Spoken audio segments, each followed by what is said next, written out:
요한계시록 3장 1절부터 3절입니다. 사대교회 사자에게 편지하라. 하나님의 일곱 영과 일곱 별을 가지신 이가 이르시되 내가 내 행위를 아노니 내가 살았다 하는 이름은 가졌으나 죽은 자로다. 너는 일깨어 그 남은 바 죽게 된 것을 굳건하게 하라. 내 하나님 앞에 내 행위에 온전한 것을 찾지 못하였노니 그러므로 내가 어떻게 받았으며 어떻게 들었는지 생각하고 지켜 회개하라. 만일 일깨지 아니하면 내가 도둑같이 이르리니 어느 때 내게 이르는지 내가 알지 못하리라. 아멘. 아멘. 목사가 되니까 많은 사람들을 만나게 됩니다. 부자도 만나고 아주 가난한 사람들을 만나고 건강한 사람도 만나고 또 때로는 병들어 죽어가는 사람들도 만나게 됩니다. 그런데 아주 부자가 있었어요. 그분 엄청나게 어쩌면 그렇게 한 번에 돈이 들어오기 시작하니까 사업이 잘 되니까 어떻게 그렇게 잘 되는지요. 중국에도 엄청나게 큰 그런 사업장이 있었고요. 이분은 조금도 아무리 망해도 망할 수 없는 사람같이 보였습니다. 제가 아직도 기억이 나요. 성도님, 이렇게 돈을 벌었을 때에 앞으로 안 될 때를 위해서 좀 준비를 해놔라. 뭘 준비해야 됩니까? 뭘 알아야죠, 제가. 그러니까 그 건물도 한 채 사놓고 또 농장도 하나 사가지고 포도 하여튼 사과나무나 뭐나 잔뜩 심기도 하고 땅도 좀 있어야 하고 난 그건 잘 모르겠는데 미래를 위하여 준비를 단단히 해놔라. 세월은 많이 흘렀어요. 중국이 이렇게 뒤집어지고 망하고 다 내쫓고 하는 가운데에 저는 몰랐는데 그 많은 것을 가지고 있던 분이 다락방 밑에 있는 원룸에서 사시더라고. 초라해서 왔어요. 도대체 왜 그랬느냐? 자기는 망할 줄 몰랐대요. 절대로 자기는 여기까지 올 줄은 몰랐다고 하더라고요. 그때 사놨으면 지금 이렇게 고생은 안 할 텐데. 근데 요즘은 잘 보이지가 않으세요. 벌써 좀 시간이 된 이야기니까요. 사람들은 이렇게 될 줄을 몰라요. 늘 오늘같이 우리는 살아갈 줄 압니다. 이런 얘기로부터 한번 좀 시작해 볼게요. 사대라고 하는 도시가 있었는데 그 도시는 난공불락이에요. 왜냐하면 깎아지른 듯한 절벽 위에 그리고 성이 있었고 그 성에는 비옥하기가 짝이 없고요. 온갖 많은 장사하는 사람들의 교역로가 되다시피 했습니다. 사람들은 이렇게 생각했어요. 무슨 일이 있으려고? 아니, 여기는 여태까지 무너져 본 적이 없는 그런 초롱성이야. 그리고 사람들은 안심했습니다. 긴장할 이유가 하나도 없었어요. 또 내일이 오겠지. 또 내일이 오겠지. 이 절벽을 어떻게 타고 와? 이 절벽에는 수도 없는 많은 군사가 성에서 내려다보는데 훤히 내려다보는데 여길 누가 오겠어? 어느 날 밤이었습니다. 적들이 어떻게 길이 없나 하고 달빛에 살살살살 벽들을 기어 올라오기 시작했는데 그때였습니다. 그리고 길을 찾고 있는데 위에서 뭐가 한참 떨어지는 소리가 나는 거예요. 한 병사가 창을 들고 그저 여기서 졸고 있다가 창을 놓친 겁니다. 그래서 얼른 긴장을 하여 적군들은 숨을 지키고 있는데 이 친구가 저쪽에서 내려오는 거예요. 좁은 길을 통하여 그저 투덜거리며 내려와서 그 창을 잡고 다시 올라가는 겁니다. 비밀 길이 있었어요. 이들은 단단히 준비하여 D-Day 때 올라가기 시작을 하고 올라가 봤더니 다들 자고 있고 텅텅 비어 있었어요. 아무도 없었어요. 지키는 자들도 없었어요. 싸우러 나오는 사람도 없었고 소리치는 사람도 없었고 북을 치는 사람도 없었습니다. 다 비었어요. 그냥 점령을 하고 잔악한 그들은 수많은 사람들을 죽이고 뺏고 몰락을 시키고 다 불을 질러 버렸습니다.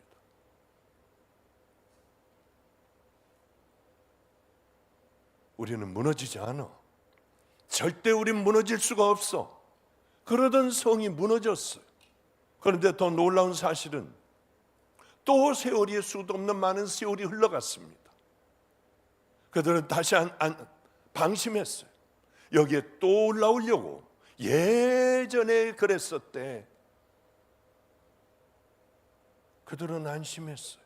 절대 그런 일이 똑같은 방식으로 일어나리라고는 꿈도 안 꿨습니다.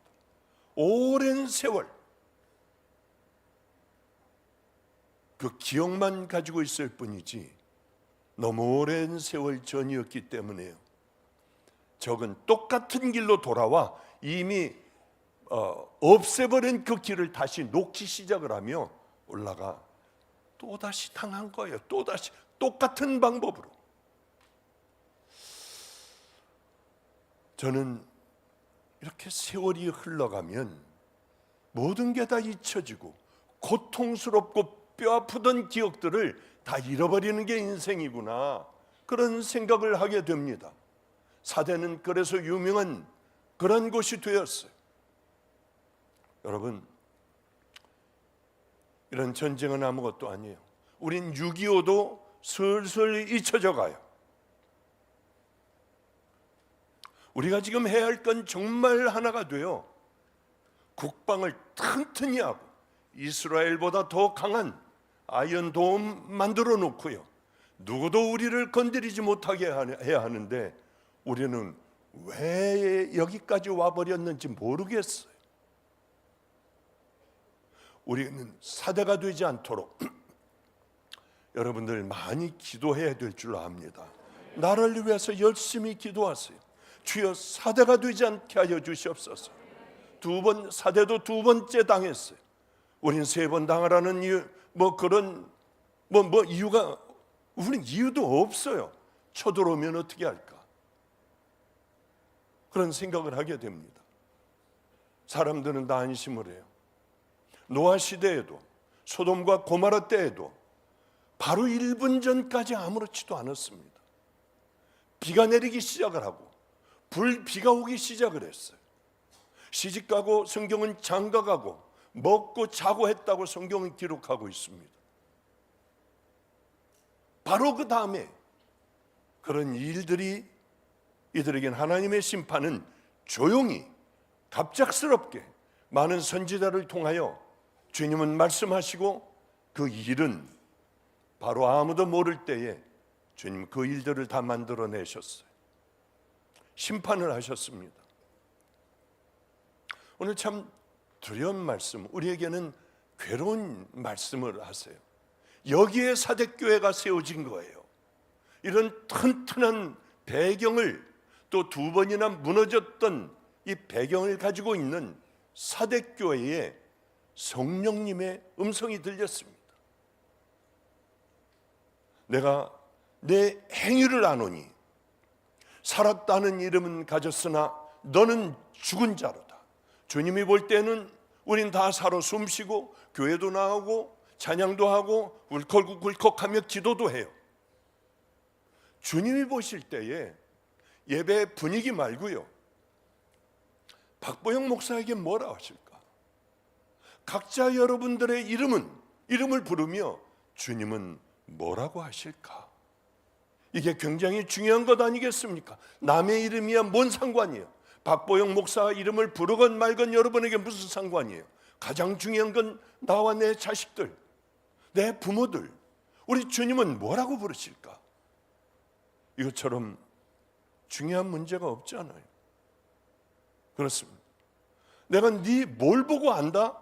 너 살아가는 삶을 보고, 네 살아가는 행위를 보고, 그 행위는 너는 죽었어. 주님이 죽었다고 하면 우린 죽은 자예요. 잠시 동안 숨 쉬고 있을 따름이지. 우리는 정말 예수 지혜롭게 믿어야 합니다. 살아있는 자로 우리는 주님 앞에 가야 돼요.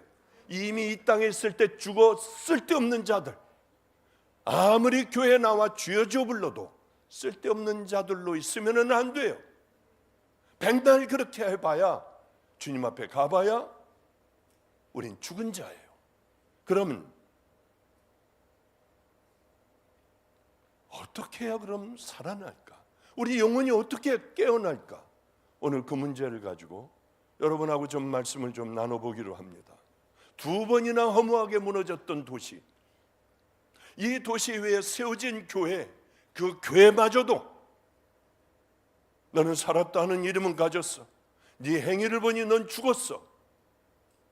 그럼 소망이 없는 거예요. 이건 어떻게 예배는 드려져요? 사대교회는 참 유명한 교회였어요. 다들 행복했습니다. 하나님을 정말 사랑한다고 하며 모여 초대교회를 이루어 갔어요. 그런데 사대는 성이 무너졌지만 우리들은 뭐가 무너지고 있을까? 우리들의 마음의 성벽에는 도대체 뭐가 기어들어와 이 교회들은 이 지경이 되어버렸고, 여러분 제가 어제 한번 찾아봤습니다. 그랬더니 1년에 교회가 1,300개씩 없어져요. 1,300개씩. 몇 년 후면 어떻게 되겠냐고요. 점점 떠나가는 사람들이 많아져요. 중고등부요? 슬슬 없어지기 시작을 합니다. 이거 어떻게 하면 좋으냐고요. 마음의 성벽에 이 세상의 것들이 자꾸 기어올라와요. 교회들 이미 꽉 차버렸어요. 교회도 정말 하나님 계신 교회, 성령님께서 역사하시는 교회는 과연 얼마나 될까? 그런 생각을 혼자 있을 때 하다 보면 갑갑하고 답답하고 괴롭기가 짝이 없어 잠을 못 자는 날들이 참 많습니다. 어떻게 해야 될까? 겉으로는 멀쩡한데 오래전서부터 죽기 시작을 한 거예요. 어느 시점서부터, 어느 시점의 죄로부터 시작하여 우리들은 하나님께서 이미 네 행위를 보니 죽었다는 판단을 받는 이 땅에 교회들과 교인들이 얼마나 많겠냐고요. 서서히 죽어가는 거예요. 한 번에 확 죽는 게 아니라 그럼 정신이라도 차리죠.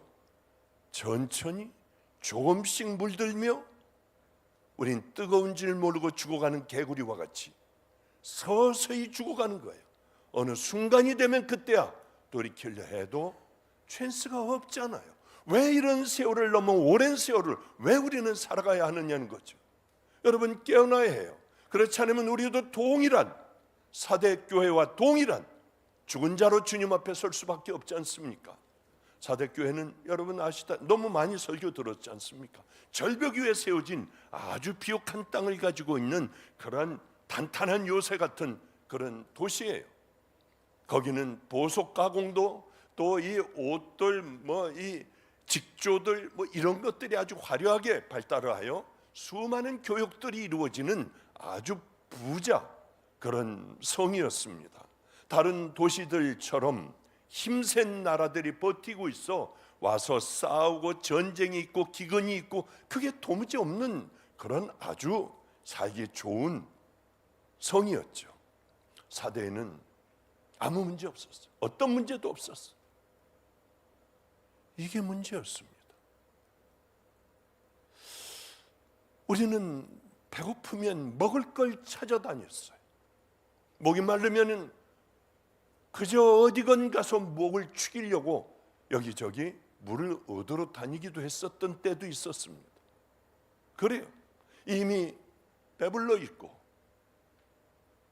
이미 목마르지 않는 풍성한 세대를 우리는 살아가면서도 그때보다 더 힘든 정신적인 고통들을 당하면서 살고, 우리는 우울증도 많고 불안도 많고 고통도 많고요.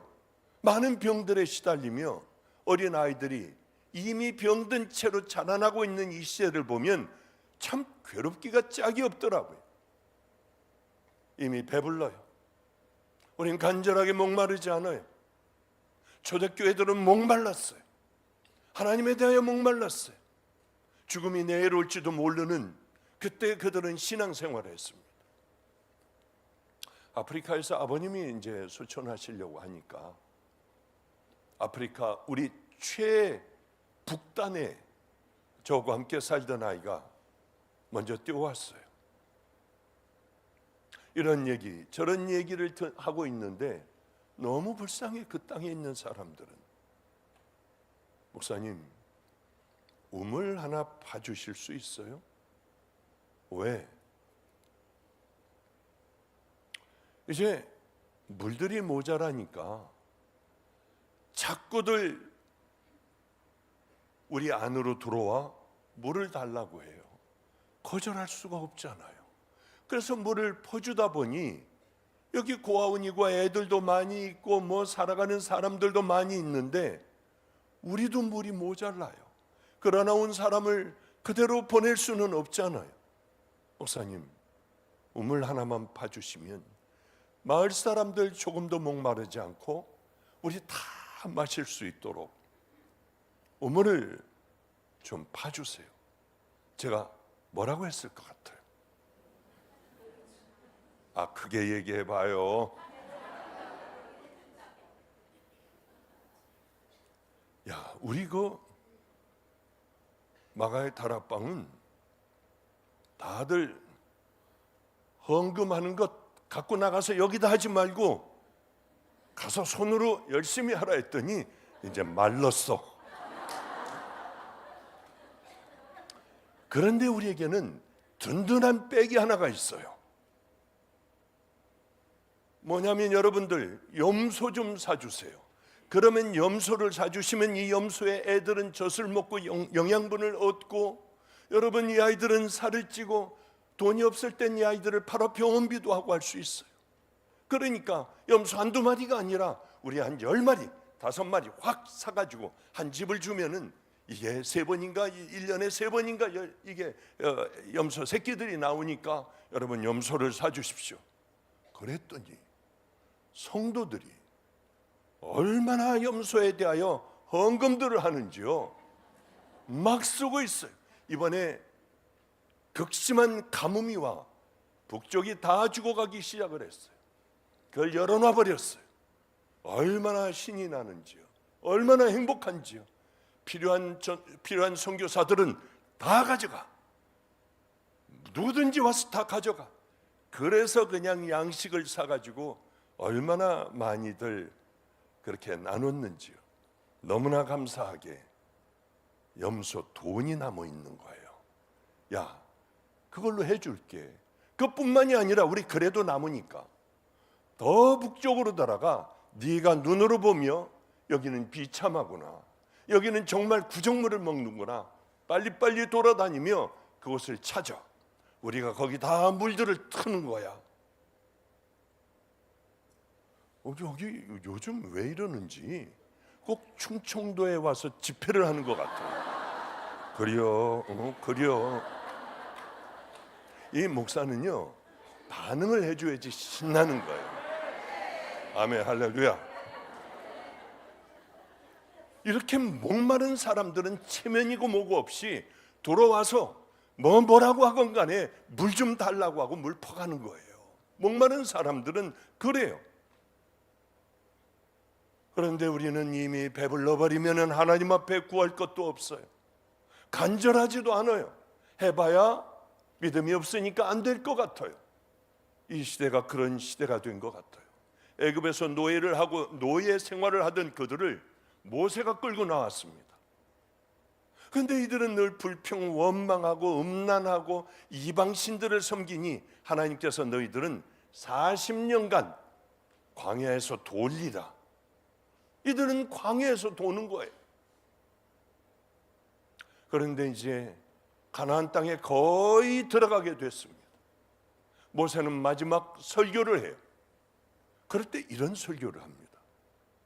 내가 먹어서 배불리고 아름다운 집을 짓고 거하게 되며 때 내 우양이 번성하여 내 은금이 증식되며 내 소유가 다 풍부하게 될 때 두렵건대 내 마음이 교만하여 내 하나님 여호와를 잊어버릴까 하노라.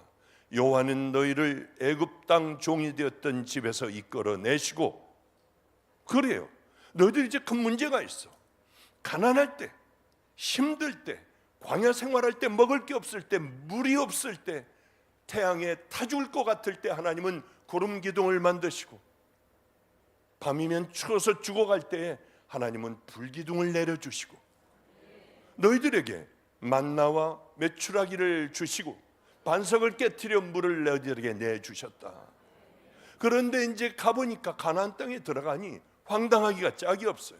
농사를 지어 곡물이 어마어마한 창고에 가득가득한 거예요. 보지도 못한 거예요.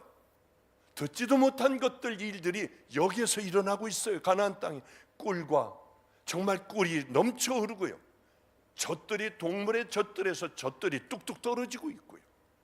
충격이었습니다. 이렇게 되면 그들이 광야에서처럼 하나님을 찾겠냐고 하는 거예요. 아, 하나님은 광야의 하나님, 불기둥, 구름기둥을 세우셨던 하나님, 아, 여기에는 농사의 하나님이 계시는구나. 바알과 아세라를 섬기게 됐어요. 이걸 하지 말아라. 너희들은 결국은 망하게 될 거다. 서서히 망하고 다 죽어갈 거야. 우리가 지금쯤 그쯤에 오지 않았나 하는 생각을 하게 돼요. 하나님께서 우리에게 원하시는 건 몇 번을 더 기도하러 나왔고 몇 번 주일 안 빠졌느냐, 이게 아니잖아요. 어디에 있든 우리 너희들 마음이 성전이야. 우리가 우리를 깨끗하게 갖고 나가야 돼요. 잡스러운 더러운 세상의 생각이 이 절벽을 타고 올라오려고 할 때에 우리는 막아 떨어뜨려 버려야 해요. 그냥 놔두다 보면은 그것이 우리의 삶에 그저 습관이 돼요. 우린 죄의식 하나 없이 하나님을 생각하지도 않으며 그렇게 살아가는 때가 얼마나 많냐는 거예요. 관계를 깨뜨리고 하나님과의 관계가 깨지는 건 큰 사건이 아닙니다. 작은 것들의 습관이 되고 더 큰 것들, 조금 더 큰 것들이 들어오고 아무것도 아닌 것 같지만은 결국은 하나님 관계가 깨어질 때까지 그렇게 우리는 세상에 물들어가고 습관에 물들어간다고 하는 거죠. 성경은 이렇게 얘기해요. 너는 일깨어 그 남은 바 죽게 된 것을 굳건하게 하라. 내 하나님 앞에 내 행위에 온전한 것을 찾지 못하였으니 그러므로 내가 어떻게 받았으며 어떻게 들었는지 생각하고 지켜 회개하라. 만일 일깨지 아니하면 내가 도적같이 이르리니 어느 시각에 내게 임할는지 내가 알지 못하느니라. 그래요. 정말 우리는 못된 것 같아. 하나님 앞에 세상 약속은 달력에 적어가며 휴대폰에 적어가며 약속을 지키려고 하지만은 하나님과의 약속은 헌신짝같이 집어던지는 이런 경우가 우리가 얼마나 많습니까? 성경에는 그렇게 이중적인 사람들을 하나님께서 벌하시는 장면들이 꽤 많이 나옵니다. 초대교회 시절 바나바라고 하는 사람이 있었습니다. 그 사람은 성실한 크리스찬이었어요. 그에겐 땅이 있었습니다. 이 땅을 가지고 있으면 뭐해? 지금 당장에 하나님 나라 위에 써야지 하고 밭을 팔아다가 베드로 발 앞에 두고 가난하고 병들고 고아 과부 나그네들을 도와주십시오. 사람들이 박수를 쳤어요. 어떻게 저렇게 믿음 좋은 사람이 어디 있을까? 근데 이름도 괴상하게 생긴 어떤 사람이 생각을 했어요. 우리도 박수 좀 받아봐야지. 아나니아와 삽비라. 이름도 아주 흉측해. 왜 삽비라인지 모르겠어요. 하여튼 삽비라 하면 기분이 나빠요. 우리도 있잖아, 땅. 우리도 하나님 앞에 한번 좀 바쳐보자고 땅을 팔았는데 부부가 돈을 가운데 두고 이상한 눈빛이 서로 맞는 거예요.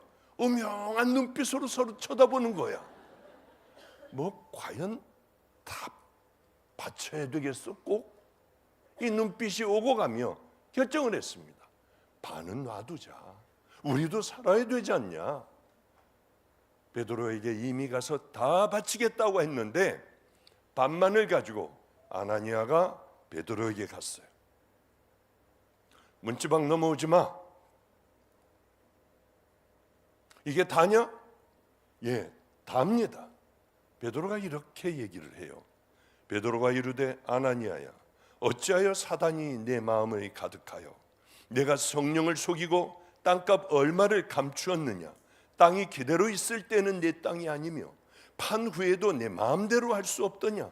어찌하여 이 일을 내 마음에 두었느냐. 사람에게 거짓말한 것이 아니요 하나님께로다.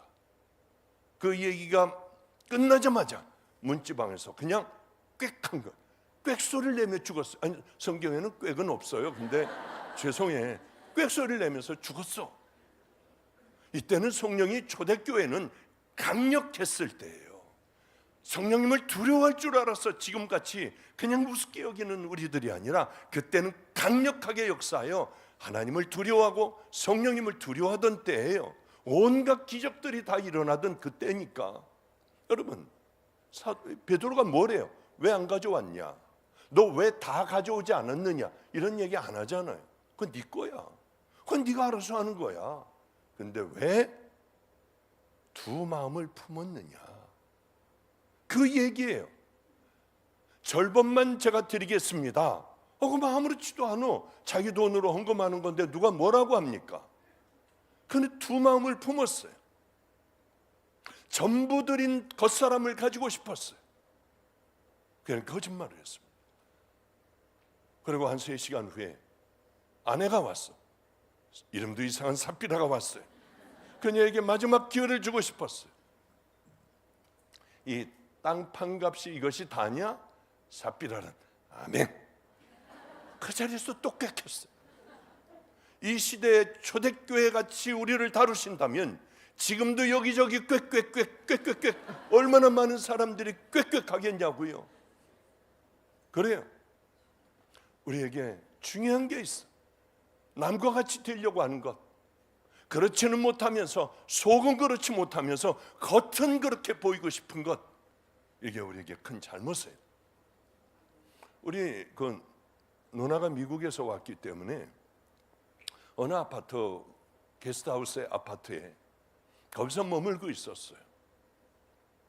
근데 전 우리 애하고 이제 그럼 거기 가자, 매형도 왔고 하니까 그러려고 하다가 덩치가 이만한 그 우리 아이를 보며 얘 네가 나보다 낫겠어? 하는 마음이 이상하게 교만한 마음이 들더라고. 올라가서 누나한테 자랑 좀 해야지. 야, 우리 11층까지 빨리 한번 걸어가 보자 하고 11층까지 죽어라고 걸었어요. 가다가 숨이 끊어질 것 같은 거예요. 이게 창피해 죽겠더라고요. 시작은 했는데 야, 나 이제 엘리베이터 탈래. 그럴 수도 없잖아요. 저도 목사인데. 그런데 이런 넷을 생각을 못해. 그래가지고 숨이 끊어질 것 같이 올라갔더니 겨우 가가지고 숨을 쉬는데 숨이 안 쉬어져요. 이게. 근데 거기에 어느 권사님하고 성도님이 두 분이 계시더라고요. 목사님 왜 이렇게 숨 차세요? 네, 좀 걸어왔어요. 그러니까 저를 보는데 이게 무시하는 눈으로 보는 거예요. 제가 물어봤어요. 여기 앉아 계세요 지금. 아니 성도님 몇 층을 걸으세요? 저는 한번 시작하면 140층까지 걸어요. 얼마나 깜짝 놀랐는지. 아니 11층에 이렇게 죽겠는 거 이게 되겠냐고요. 또 그 옆에 있던 성도님은요. 저는 그냥 한번 시작하면 120층밖에는 못 걸어요. 야들야들하고 힘도 없는 분. 당신 계단을 걸으라고 어느 날 100층이 넘었대요. 걸었는데 그래서 제가 너무 기가 막혀 물어봤어요. 이게 한 3일 전이에요. 성도님 숨 차지 않아요? 아니요. 얼마든지 140층 걷고 이분은 저보다 나이가 연세가 많아. 그런데 140층을 걷고도 또 한 번 또 걸을 수가 있는데 내가 늙었지. 이러다 무리하면 안 되지. 그래서 그 다음 날부터 매일 11층까지 걷는데 이놈의 숨은 왜 아직도 찬지요? 겉은 그럴 듯한데 뭐 속은 10층 11층 할머니들이 76살 먹은 할머니들도 걷는 그거를 140층을 걷는데 11층에 힘들더라고요. 그래 회개했어요. 주여 용서하소서. 그냥 11층으로 저는 살랍니다. 지금 하나님께서 마지막 기회를 주고 계시는 거예요. 이거 정말이니 삽비라야? 네. 하나님께서 싫어하시는 게 이런 거예요. 사대교회가 왜 망했냐고요. 사대가 왜 망했냐고요. 사대교회 보고 왜 너희들은 살아있는 이름은 가졌지만 너희들 행위 보니 너는 죽었어. 행위하고 삶하고 다른 거야 이게. 믿음하고 행위하고 또 다른 거예요. 속마음하고요. 똑같이 땅을 팔았어요. 똑같이 베드로의 발밑에 똑같이 갖다 놓았어요. 같이 그렇게 선한 사업에 써달라고 줬지만은 하나는 진실하게 했고 하나는 칭찬받고 박수받을 마음에 그걸 위해서 안과 밖이 다른 하나님 앞에 그랬기에 그때는 무서운 시대였기에요. 하나님께서 심판하시지 않았나 하는 생각을 해요. 이런 예를 들자면 너무나도 많아요. 여러분, 다섯 처녀, 미련한 다섯 처녀, 지혜로운 다섯 처녀. 아마 밤이 어두워가고 있는 그때에 처녀들이 등불을 들고 얘네들이 아마 지금 보면은요 그저 15살에서 18살, 16, 17 그 정도 된 애들이 신랑을 맞으러 가려고 10명이 등을 들고 춤을 추며 애들이 그렇게 걸어가는 게 얼마나 이뻤겠어요. 다 가슴이 벅차 어쩔 줄 모르는 기대감에 노래를 부르며 신랑을 맞으러 가는 그 행렬이 참 이뻤겠다. 우리 집 밑에는 최성렬 목사 딸이 사는데 얘가 15인가 그래요. 고등학교 1학년이야. 16인가 그래요. 얘가 매일 올라와. 하루도 안 빠지고 올라와. 와서 제 방 청소도 해주고 앉아서 놀고 그러다가 얘는 친구도 없는지 방학했는데요. 와서 아침도 먹고 점심도 먹고 하여튼 하루 종일 있어. 무슨 얘기 한마디만 하면은 웃어 죽는다고 깔깔깔깔거리고 그게 뭐 웃을 만한 일도 아니에요. 뭘 조금만 하면은 눈물이 그렁그렁 해가지고 어쩔 줄 모르고요. 이런 아이 데리고 목회를 해야지 이 묵은 사람들 데리고 하려고 하니까 얼마나 어려운지요. 간단한 얘기만 해도 애가 눈물이 그렁그렁거리고요. 매일 뭘 사다 줘요. 붕어빵도 사다 주고 아이스크림도 사다 주고요. 얘는 얼마나 이쁜지 울고 웃고.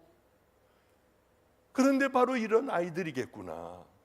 이런 아이들이 춤을 추며 신랑을 맞으러 갈 때 얼마나 행복했겠냐. 그런데 이제 신랑을 기다리기 시작하는데 신랑이 안 와. 길게 얘기할 수는 없어요. 하품도 뻑뻑 하다가 꾸벅꾸벅 졸다가 불은 켜놓은 채로 그렇게 다 잤어요. 그런데 갑자기 신랑이 온다는 소리에 깨보니 5명의 촛불은 파르르 떨고 있었고 이 5명은 얼른 기름을 채워 심지를 돋았어요. 우리 좀 빌려달라고 해도 이 5처녀, 지혜로운 5처녀의 기름통도 다 비었어요. 얼른 자기들 것에 집어넣었으니까 어떻게 할 수가 없었습니다. 밖에 뛰어나갔어요. 이 집 저 집 다니며 소리를 질렀어요. 아무도 파는 사람이 없는데 겨우 샀습니다. 기름을 채워가지고 왔더니 신랑이 난 너희를 도무지 알지 못한다. 신랑이요. 똑같은 처녀들이에요. 같이들 기다렸어요. 그러나 준비하는 자들에게 신랑은 단호하게 내가 너를 모른다고 해요. 이게 예수님께서 준비하지 않은 우리를 향하여 주시는 엄정한 말씀일 수 있습니다. 여러분, 우리는 그냥 이 얘기를 듣고 지나가잖아요. 반드시 심판 날이 주님 앞에 가는 날이 있기에 우리들 지금 여기 와서 예배드리는 거 아닙니까? 내가 너희를 모른다 하면 어떻게 해요? 아멘 하면서 왜 준비를 안 하느냐고요. 하나님의 자녀들로 준비할 게 있어야 하잖아요. 한번 생각해 보세요. 기름이라는 게 뭘까? 여러분, 기도 매일 하나요? 성경 매일 읽나요? 회개하고 여러분들은 성령님과 동행하는 삶, 내 삶을 바꾸려고 열심히 여러분들은 하나하나 나를 십자가에 못 박습니까? 예수님 다시 재림하실 예수님을 간절하고 목마른 마음으로 기다리고 계십니까? 왜 우린 이런 걸 안 하냐고요. 주님이 기뻐하실 그 일들을 우리는 왜 안 하고 이중적인 사람이 되어 교회에 다니는 그것이 습관이 되어 있느냐는 거예요. 그날은 반드시 옵니다. 안 하면 얼마나 좋겠습니까? 그날은 반드시 오고 우리는 좌쪽으로 우쪽으로 갈라지게 돼 있어요. 그런데 믿는다고 하며 언제까지 이렇게 있을 거예요? 이제는 바꿔야 될 때가 됐어요. 마지막 때가 다 되어가는 걸 아시잖아요. 기름을 빌려달라. 부모님의 기도로 내가 천국 갑니까? 나를 열심히 기도해 주는 권사님 때문에 내가 천국 갈 수 있어요?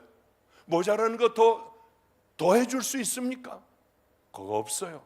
남편의 믿음은 남편의 믿음대로, 아내의 믿음은 아내의 믿음대로, 자식의 믿음은 자식의 믿음대로 하나님 앞에 가는 거예요. 그러니까 잘 기르고 아직 안 됐다고 하면 생명을 걸고 기도하며 내가 먼저 그 사람이 되어 그렇게 살아갈 때 여러분의 자녀도 남편도 아내도 구원받는 믿음의 길로 들어올 줄로 믿습니다.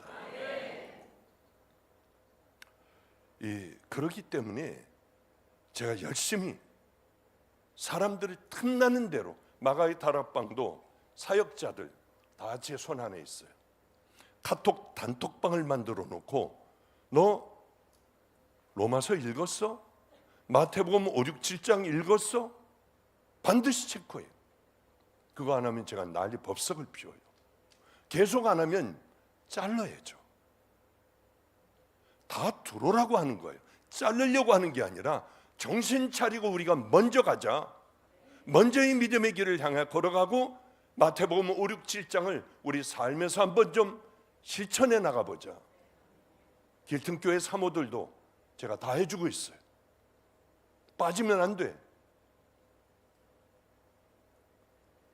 그래 하여튼 누가 빠지면은 누구 하고 이름을 딱 적으면 알겠습니다. 곧 하겠습니다. 왜 그러냐면 우리가 먼저 이 길을 걸어가야 하잖아요. 그리고 성도들하고 함께 가야 하잖아요. 제가 구상하고 있는 거는 목사 하나들, 목사, 사역자 전부가 어떤 사람들을 다 카톡으로 묶어서 했냐 안 했냐, 했냐 안 했냐, 마지막에는 이렇게 떠먹여가며 억지로 천국을 향하여 그래도 같이 가려고 하는 그런 계획도 마지막으로는 세우고 있어요. 그래요. 이제 좀 말씀을 좀 정리를 좀 한번 좀 해볼게요. 사대교회에 아직도 더럽히지 않은 몇 명이 있는데 그는 나와 함께 다닐 것이다. 그는 천국에 들어가기 합당하기 때문이다. 우리가 좀 이런 얘기를 들으면 얼마나 좋겠냐고요. 너희들은 죽었어 하는 그분이 너희들은 살았어. 하나님 앞에서 내가 너희들을 증언해 줄 거야. 그럼 얼마나 좋겠냐고요. 우리 싸워야 돼요. 교회가 교회다워야 하잖아요. 오늘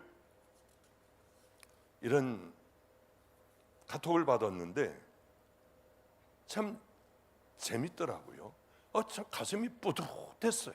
우리 청년들, 전 교회 청년들 다 모아서 돈도 니네들 마. 요 바로 점주일에 금요일날 간 애들도 있고 토요일날 간 애들도 있고 주일날 간 애들도 있고요. 우리 교회와 청년들이 돈을 같이 합하여 한 교회 제일 어려운 교회들을 찾았어요. 100교회를 딱 만들었습니다. 너희들 여기 가서 다들 예배드리자. 100교회로 보냈어요. 쉬운 일인 줄 아세요? 우린 예배가 없었어요. 청년들이요. 이제 어른들도 그렇게 예배를 드릴 거예요. 100교회 예배를 우리는 한 5,000명 전부 이제 여름 대집회가 끝나면 가장 어렵고 힘든 교회들을 찾아 우리는 헌금을 잔뜩 들고 청년들하고는 비교할 수 없는 헌금을 들고 우린 모든 교인들이, 근데 이분들이 깜짝 놀라더래요. 청년들이 어떻게 그렇게 해가지고 이렇게 많이 오나 너무 행복하더라고요. 그런데 이 글을 보고 참 감사했어요. 왜 그러냐면 야 너희들 수련회들 뻔한 놈의 수련회 어딜 가서 지네들끼리 기도하고 뭐하고 그거 왜 해? 나가봐. 다른 교회에 가서 예배를 드리게 해. 우린 좀 다르게 살자고. 우리만 살려고 하지 말고. 그래서 시작된 게 청년들을 100교회에 다 보내는 거였어요. 어느 교회에서는 미리 와달라. 우리는 여기 수리를 해야 된다. 교회 가서 다 수리해드리고 뭐 고칠 거 고쳐드리고 뭐 장판 다 뜯어내고 교회도 뭘 사다 놓고, 그리고 헌금은 100만 원씩. 아이들이, 그러니 청년 애들이 얼마나 기특해요. 물론 교회에서 같이 도와준 거예요. 갔다 왔던 애가 뭘 써가지고 보낸 겁니다.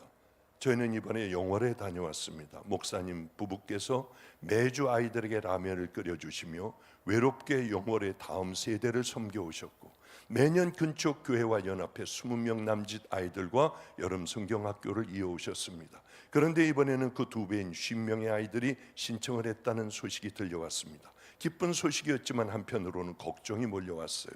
야외 샤워실에도 50명을 직접 씻기고 한 이불에서 함께 자야 했기 때문입니다. 제대로 된 시설도 없고 이런 경험도 없는 우리가 과연 이 아이들을 다 감당할 수 있을까 하는 염려에 앞섰어요.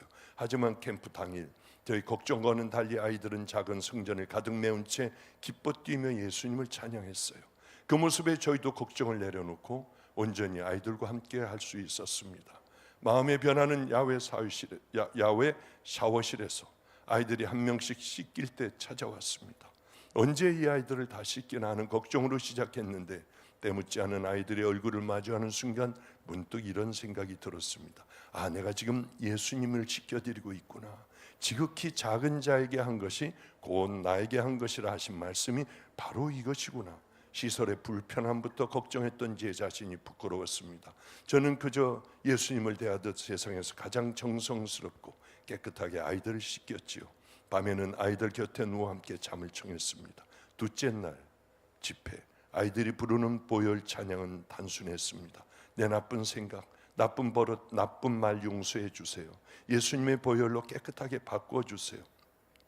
모든 아이들이 무릎을 꿇고 예수님을 외치며 목 놓아 기도하는데 참았던 눈물이 터졌습니다. 회개는 거창한 것이 아니었어요. 아이들처럼 자신의 죄를 솔직하게 고백하고 보혈을 의지하는 것이었습니다. 어린아이와 같은 자라야 천국에 들어갈 수가 있구나. 아이들이 등에 손을 얹고 기도하며 저 역시 진심으로 회개했습니다. 주님, 죄로 얼룩져 있는 저를 불쌍히 여겨주세요.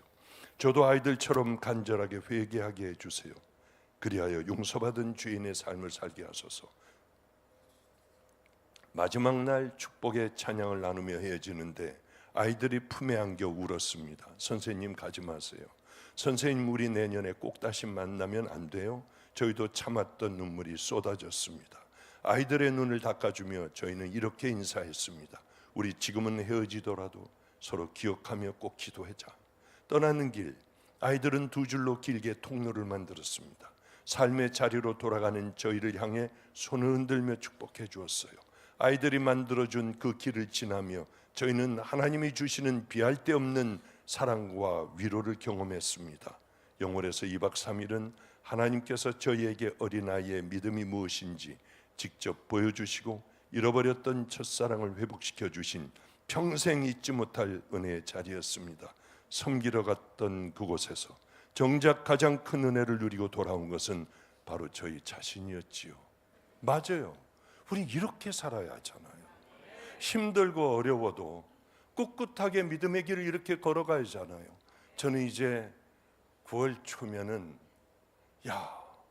정말 우리가 다 간다면 한 8,000명 정도가 쫙 가난한 교회, 우린 예배 안 드릴 거예요. 우리 교회에서는 문을 닫고 우리도 갈 거예요. 그러면은 이 많은 우리 성도들이 가장 가난한 교회에 가서 세워주고 온다면 주님은 도대체 얼마나 기뻐하실까? 우린 굳어진 예배를 드리면 안 된다고 봅니다. 이런 일은 자주 할 거예요. 이런 일은 수시로 일어날 겁니다. 우리 안에 아이들뿐만이 아니라 그저 그 다음 청년들뿐만이 아니라 중고등부도 주일학교도 또 우리들 어른들도 다 나가서 주님이 원하시는 그 일을 하는 게 얼마나 주님 기뻐하실 준비하는 성도들이냐고 하는 거예요. 사대교회는 절대로 무너지지 않을 것 같았습니다마는 하룻밤 사이에 무너졌어요. 아나니아 삽비라는 똑같은 하나님 앞에 예물을 드렸지만 이중적인 것 때문에 그들은 이미 속이 죽어 있는 자들이 주님께서 말씀하시자 그들은 죽어버렸습니다. 또 다섯 처녀는 내가 너희를 도무지 알지 못하노라. 이 말씀을 듣고 그들은 아마 좌절하는 채 그렇게 평생을 살아갔을 것 같아요. 자, 이제 말씀을 마칠게요. 이제 다음에 하면 되지. 나가며 여러분들의 일상이 똑같이 다시 시작된다면 그때야 비로소 나는 안 되는 자 아닌가? 나는 화인받은 자 아닌가? 하는 생각을 하셔도 돼요. 오늘 좀 기도 좀 하셔야 돼요. 아무 일 없다는 듯이 또 그렇게 잠자리에 들겠습니까? 그럼 어떻게 하려고요? 그날은 반드시 오는데 어떻게 하냐고요? 그럴 때면 잠이 오질 않아요. 여러분, 제가 한번 물어볼게요. 힘차게 대답하시고 힘차게 기도하는 시간 갖겠습니다.